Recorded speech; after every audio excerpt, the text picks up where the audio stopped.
Então, vamos aí receber para falar sobre visibilidade e compliance, uma arquitetura Zero Trust, Felipe Biral, engenheiro de vendas e pré-vendas da AtivaSec, o Marcos Carvalho, gerente regional de vendas da Zscaler, desculpem-me, e a Dailton Silva, que é o gerente de segurança da informação do SPC Brasil.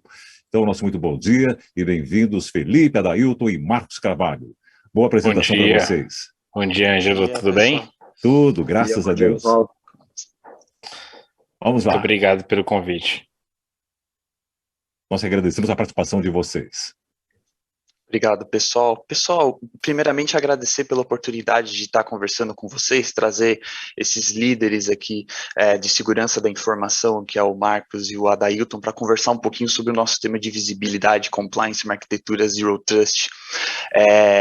Eu já estive em outras oportunidades aqui no Security Leaders, mas como ouvinte, essa é a primeira vez que eu estou participando aqui como palestrante, então eu gostaria de agradecer por essa oportunidade. E falando sobre Security Leaders, eu trago para essa conversa duas empresas líderes no segmento de segurança, que é a Firemon e a Zscaler, né, representando exatamente a gestão de políticas dentro do ambiente e o que a gente chama de Security Service Edge, que é justamente essa camada de proteção no ambiente corporativo. Eu gostaria de iniciar a nossa conversa falando um pouquinho sobre exatamente os desafios atuais que nós temos no ambiente corporativo, né. Muito se fala sobre a nossa realidade de segurança, sobre nós termos políticas descentralizadas, nós temos ambientes com mudanças constantes, né, ainda mais com essa pandemia que nós temos passado nesses últimos 2 anos, cada dia que passa a gente se depara com situações novas, né, medidas necessárias de aplicar as nossas políticas de segurança dentro do nosso ambiente corporativo, que se faz necessário, né, justamente até antes mesmo da pandemia, muitas vezes por conta dos processos que são manuais, muitas vezes das nossas atividades operacionais que já estavam sobrecarregadas. Então, eu acredito que essa pandemia ela foi um catalisador para que esse modelo tradicional de gestão que nós estamos acostumados, né, nesse modelo agora muito híbrido, se faz necessário, né, eles estão atrelados nessa metodologia Zero Trust de você assegurar a sua transformação digital, você permitir que a sua empresa, os seus clientes estejam sempre atrelados à inovação, né, trabalhar em cima desses ambientes híbridos, né, e assegurar o acesso às aplicações, muitas vezes on-premises, trabalhar com hybrid cloud, né. Então, eu trago justamente para começar essa conversa, falar um pouquinho sobre a Firemon. A Firemon é uma solução pronta para Zero Trust, que fica justamente nessa camada de você gerenciar as suas políticas de segurança, né, permitindo que eu acredito que como um primeiro passo para você uma metodologia de Zero Trust, é você entender o seu ambiente, você já trabalhar com aquilo que você tem dentro do seu ambiente, você ter o que a gente chama de conhecimento situacional, né, aquele velho clichê de a gente não consegue gerenciar o que a gente não tem visão, mas você também não vai conseguir ter visão daquilo que você não gerencia. Então é muito importante você ter esse conhecimento situacional e atrelado a um segundo passo de você ter o gerenciamento das suas políticas, né? A Firemon sendo uma solução que permite integração com outras soluções, você trabalha na camada tanto de cloud, de integração com soluções de SOAR, né, ITSM, então ele trabalha na camada de gestão das políticas e muito se faz necessário a possibilidade de automatizar, trazer agilidade para os seus processos, né? Muito se fala sobre DevSecOps, você ter uma esteira de desenvolvimento que permite você trazer agilidade para o seu negócio, né? E nesse sentido de automação, eu trago conosco para essa conversa a solução da Zscaler, que a Firemon sendo responsável por trabalhar nessa camada interna da gestão das políticas, nós entendemos que um segundo passo seria você trazer o mais próximo possível nessa metodologia Zero Trust o acesso aos seus usuários, né? Você proteger aqueles que utilizam das suas políticas de gestão, né? Então, eu trago para a conversa o Marcos para trazer o conhecimento dele e falar um pouquinho sobre a Zscaler para a gente passar para o nosso bate-papo com a Dailton e trazer a expertise dele de muitos anos aí no mercado de segurança. Obrigado, Felipe. Acho que é importante a gente começar entendendo ali quais são as 3 frentes principais bem comum ali da questão de reduzir a superfície de risco, né, reduzir o risco ao negócio. A primeira delas, acho que o objetivo de todos, principalmente tendo visto o trabalho remoto, é evitar um ataque via internet, por exemplo. A gente tem os usuários de diversas localidades ali acessando a internet, então esse é o primeiro contexto onde a gente pode apoiar os usuários. E no segundo momento, o pilar que a gente tem ali é de evitar a movimentação. A gente conhece muito ali, existe muito esse medo do ponto de vista de quem acessa via VPN no segmento interno, ter a movimentação lateral, poder pular de VLANs diferentes. Então, o segundo ponto que a gente pode apoiar ali na redução de superfície de ataque é evitar essa movimentação lateral, que é a base do conceito aí para o Zero Trust. E o terceiro pilar, que é fundamental ali, tendo em vista que um atacante conseguiu um ataque via internet, ele conseguiu uma movimentação lateral, o último ponto seria a gente evitar o vazamento de dados. Então, é algo que a gente tem que fazer ali uma inspeção de tráfego, por exemplo, para impedir ali esse ataque e vazamento de dados. Falando um pouquinho hoje sobre a nossa estrutura e como é que a gente pode apoiar as empresas nesse segundo passo ali, indo para uma arquitetura Zero Trust. Primeiro, a gente pode ter os usuários de diversas localidades, a gente pode ter um tráfego direcionado de secretarias, filiais ali direto para a internet, ou a gente pode direcionar o tráfego da nossa sede, por exemplo, ali direto para a internet. Essa conexão ela pode se dar de diversas maneiras, 4G, 5G, diretamente ali dos roteadores, e também de estruturas de rede. E o principal ponto aqui, quando a gente fala que vai trazer a segurança mais próxima ao usuário possível, é que a gente vai trazer com base em identidade. Então, a gente vai primeiro entender quem é esse usuário, qual que é o dispositivo que ele está utilizando, qual que é o perfil que está cadastrado, qual que é aquela política que vai fazer um enforcement ali para aquele usuário. A gente vai entender qual que é a aplicação que ele quer utilizar, independente da localidade dele, e por fim a gente vai entender qual que é o conteúdo, né? O que esse usuário está subindo ali de arquivo, o que ele está fazendo download de arquivo. Com isso a gente traz a segurança mais próxima ao usuário possível e a gente permite, por exemplo, o acesso direto à internet. O que hoje acontece, seguindo ali as melhores práticas de segurança, acontece via volta de tráfego via VPN para a sede, e na sede ele tem todas as inspeções de segurança. Então, a gente evita esse salto ali e o usuário ele vai direto para a internet. No mesmo local onde é feita a inspeção de tráfego, por exemplo, ele pode acessar aplicações de produtividade, sites. Nesse mesmo conceito, pensando um pouquinho da parte ali de Zero Trust, a gente tem a possibilidade de acesso direto a aplicações internas, levando o usuário até uma aplicação interna e não a um segmento de rede. Quando a gente utiliza, por exemplo, a VPN, acho que todo mundo utilizou pelo menos uma vez na vida ali a VPN, a gente leva o usuário até um segmento de rede onde ele tem acesso a outros IPs ali. E nesse conceito a gente traz o usuário, primeiro, com base em identidade, com base em dispositivo, com base em qual aplicação ele quer utilizar, até uma aplicação interna. Com isso a gente tem uma série de benefícios ali implantando a esse tipo de arquitetura. A gente pode citar, por exemplo, o aumento de produtividade. A gente tem um único acesso direto à estrutura, todo o stack de segurança é provisionado o mais próximo ao usuário possível, então ele tem performance de acesso ali direto às principais aplicações. A gente mitiga aquelas três frentes que eu comentei anteriormente ali, tanto a parte de ataque via internet, quanto movimentação lateral dentro de um ambiente de data center, e também a gente tem a possibilidade de mitigar ali o vazamento de dados via internet. Falando um pouquinho de agilidade ao negócio, quando a gente pensa, por exemplo, principalmente ali no setor de governo federal, estadual, até mesmo empresas privadas ali que têm terceirizados, a gente traz a agilidade do ponto de vista de retirar terceirizados ali o acesso que eles chegaram ao fim de um contrato, por exemplo, colocar novos terceirizados ali para a equipe de desenvolvimento de maneira fácil e de maneira que ele não tenha acesso a todo um segmento de rede, e sim acesso à aplicação que ele está desenvolvendo, por exemplo. E nesse mesmo sentido, pensando um pouquinho nessa integração de firewalls e scaler, a gente tem a redução dos custos e da parte de complexidade de ambiente. Pensando no seguinte sentido, a gente tem todo o provisionamento de segurança mais próximo ao usuário possível, assim como a gente tem todas as políticas de segurança, não só das scaler, mas de todas as outras características de segurança do ambiente, sendo gerenciadas numa única console, que seria o firewall. Então, a ideia, inclusive, desse projeto, eu vou até abrir a palavra para o Adailton também, é a gente trazer a segurança mais próxima ao usuário possível e também fazer uma consolidação de ferramentas de segurança de forma que a gente consiga gerenciar de maneira mais fácil. Então, até aqui abrindo um pouco o cenário, a gente teve a oportunidade de conversar um pouco anteriormente, né, Adailton? Queria que você explicasse um pouquinho ali do seu perfil para o pessoal, entender principalmente, inicialmente, né, a questão de agilidade de TI. Hoje, como é que você vê a agilidade ali da TI, tendo em vista que a TI é um meio ali, não um fim? Bom, obrigado, Marcos, pelas palavras. Só complementando ali o que você falou no último slide, eu acho que uma quebra de paradigma que tem ali é a questão do BioD, né? As empresas têm muitas dúvidas de como implementar o BioD, E essa é uma das ferramentas que pode viabilizar esse tipo de acesso e trazer uma redução de custo absurda na questão de equipamentos. Até mesmo na pandemia que a gente está sofrendo escassez de equipamentos ali, né? Falando ali na questão de acesso dos usuários, né? Eu ouço muito essa palavra de que o humano é o novo firewall, né? Então, assim, a gente trabalhar na questão de conscientização, trabalhar no mínimo de privilégio possível, né, nós teremos um ambiente mais seguro, tá?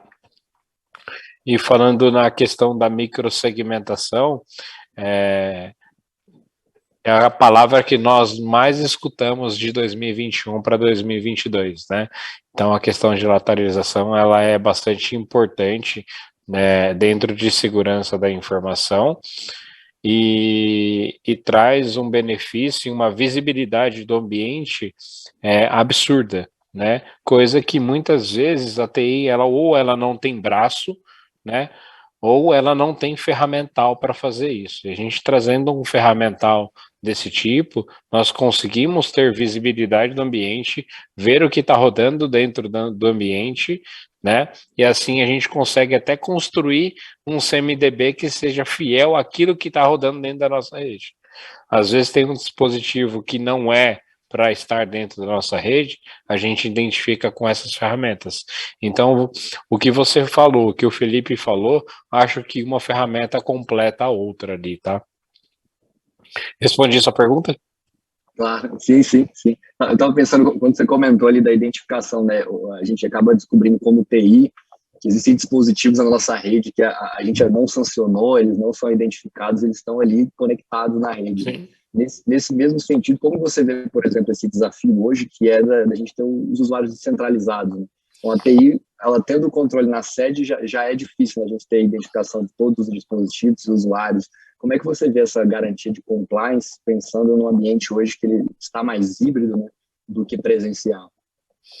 A descentralização, ela acontece, eu acho que é difícil ela regredir para o modo presencial, né? E aí a gente tem que também evoluir as tecnologias, né? Ontem mesmo a gente estava discutindo dentro de um projeto de como que a gente faz a autenticação em um simples passo que é a troca de senha do usuário dentro do AD. Né?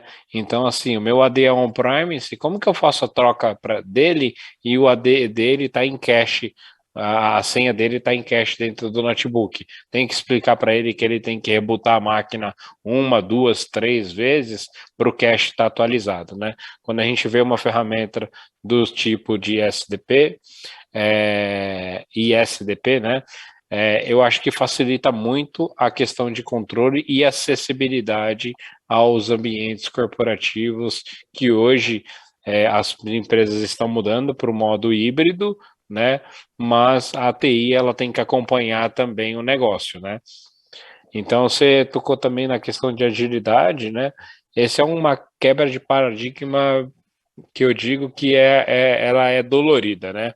Como que a gente traz agilidade para o negócio que é totalmente dinâmico e a gente consegue acompanhar a área de negócio com aqueles pré-requisitos que nós estabelecemos ali dentro de segurança, de TI, né, de governança e assim por diante, né?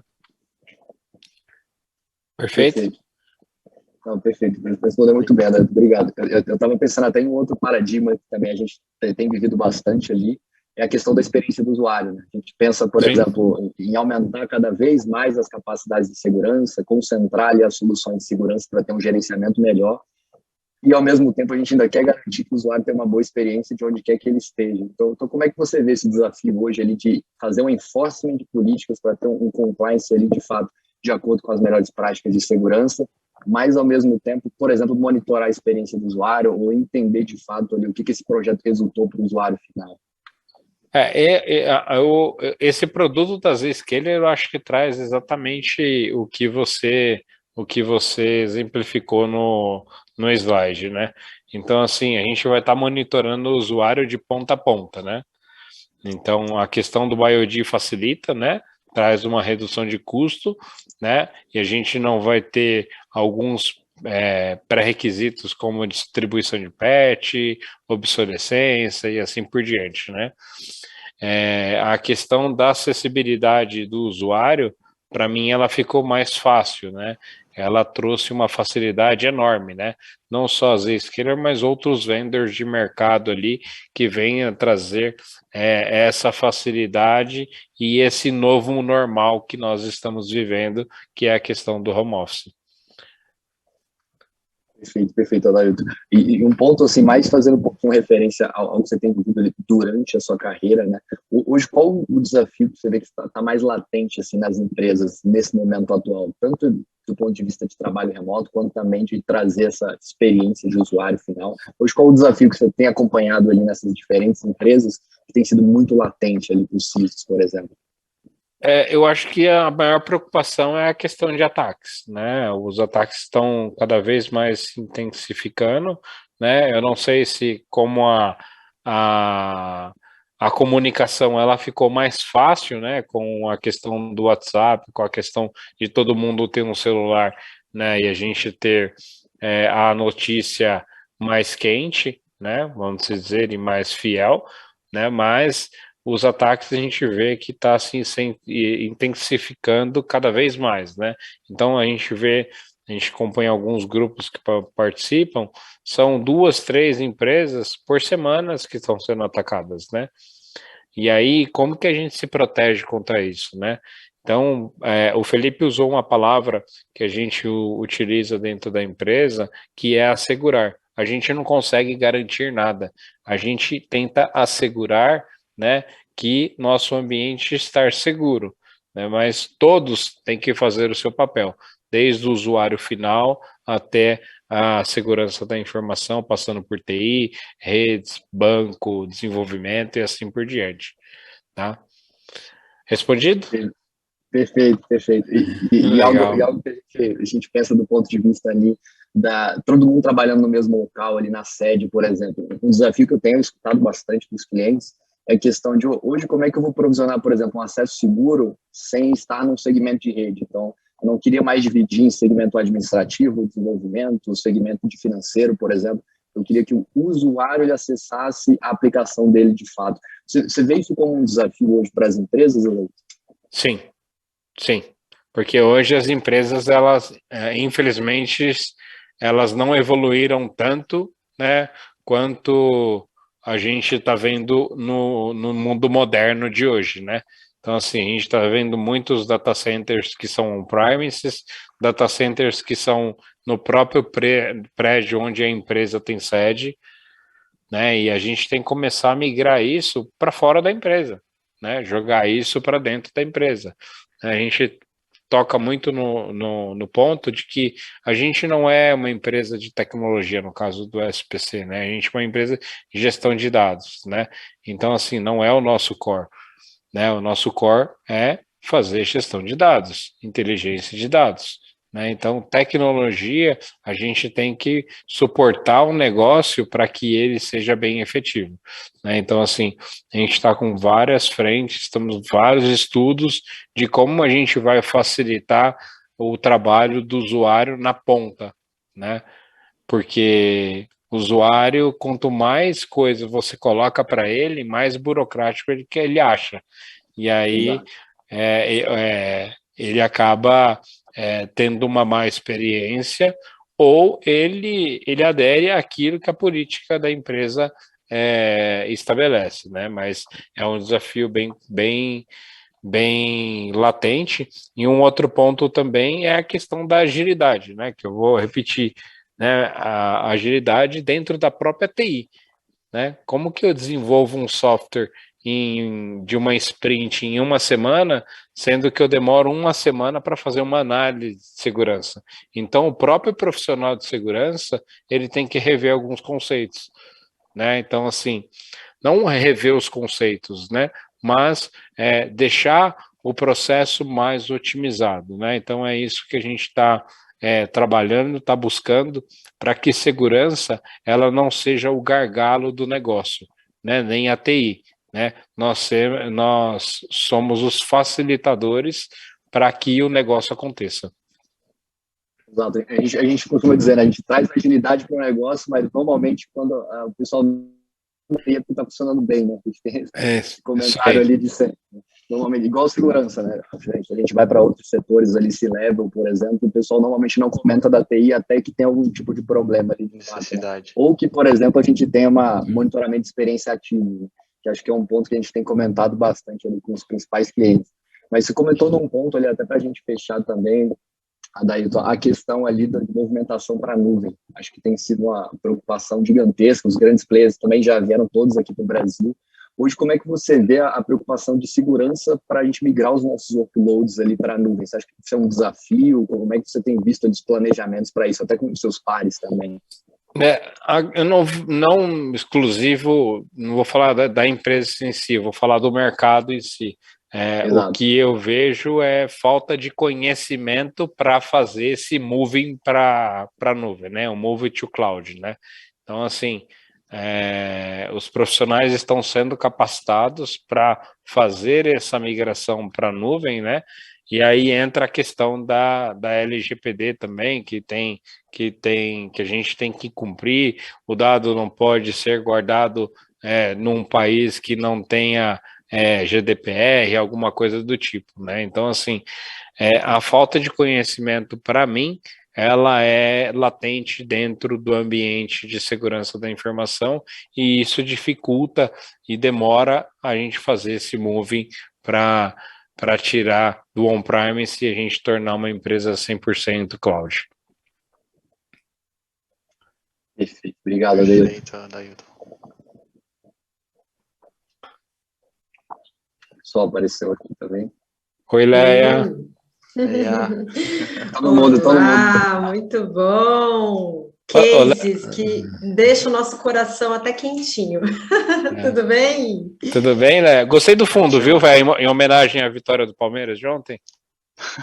Não. Eu não sei se você vê aqui no monitor de referência para a plateia que está assistindo, fica diferente o nosso cenário, entendeu? Então, então tá bom. Mas eu tinha ficado feliz. Também, pode ser para você, pode ser. Obrigado, viu? Marcos, Felipe, Adailton, ótimo case. Tem uma pergunta rapidinha que eu queria trazer, assim, eu sei que a gente já está com o tempo bem estourado, mas eu não queria deixar de trazer, né, a pergunta dos nossos queridos participantes aqui online, tá?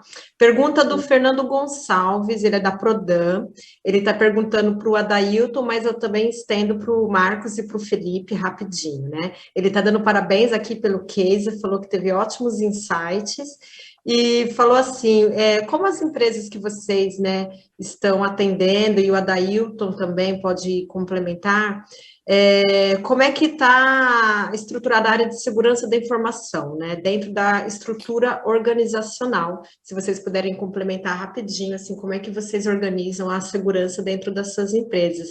Então, a minha sugestão seria para o Adailton falar rapidinho como é que está estruturada essa área, e aí o Marcos e o Felipe podem complementar o que vocês têm visto aí no mercado junto com os seus clientes. Pode ser?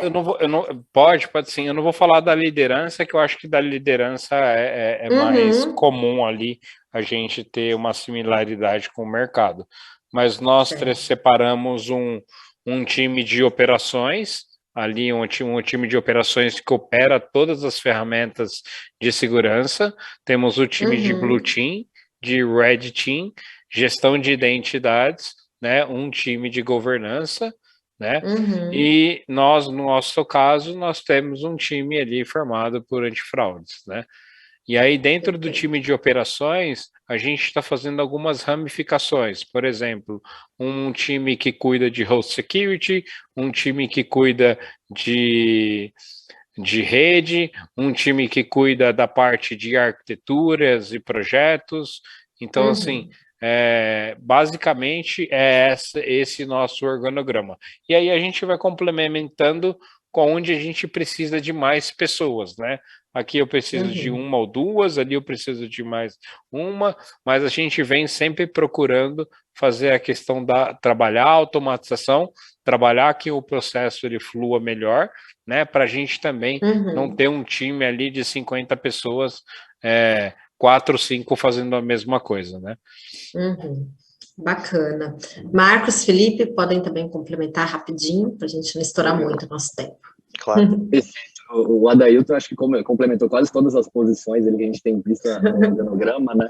Mas respondendo o Fernando, acho que uma posição que a gente tem visto bastante, que foi tema também da apresentação, é principalmente o pessoal, por exemplo, o chefe de experiência digital, né? O que toca de fato ali qual que é a experiência que os usuários estão tendo nos projetos da TI. Então, a gente começa a ter mais contato com essa persona, assim como também ali o que a gente chama de chefe de transformação digital. Ele vai pesquisando novos projetos e entendendo como é que ele vai trazer mais agilidade ali para o operacional da TI, conforme o Adailton comentou, né? Então, é aquele que vislumbra ali novos caminhos para se seguir. Então, seria dessa forma. Sim, puxando um pouquinho o gancho do que o Adailton falou, eu acho que, não falando tanto do sentido do organograma, né, respondendo o Fernando, eu acho que a importância de todas as equipes, essa distribuição, ela estar em comunicação sempre constante para ser um facilitador para essa agilidade também, né, todos os processos, todas as ferramentas estarem se comunicando para permitir que essa agilidade seja efetiva dentro desse projeto, dessa organização aí, que foi o que o Fernando perguntou aí, só para fechar em cima essa resposta. Ótimo, bacana. Uma última rapidinho também do Ademir Simão, que acabou de chegar. Como vocês têm visto o impacto sobre os recursos tecnológicos para assegurar a conformidade da LGPD? Se alguém aí puder responder rapidinho para a gente já encerrar, que o Ângelo já está vindo aqui com uma novidade para vocês, para a plateia.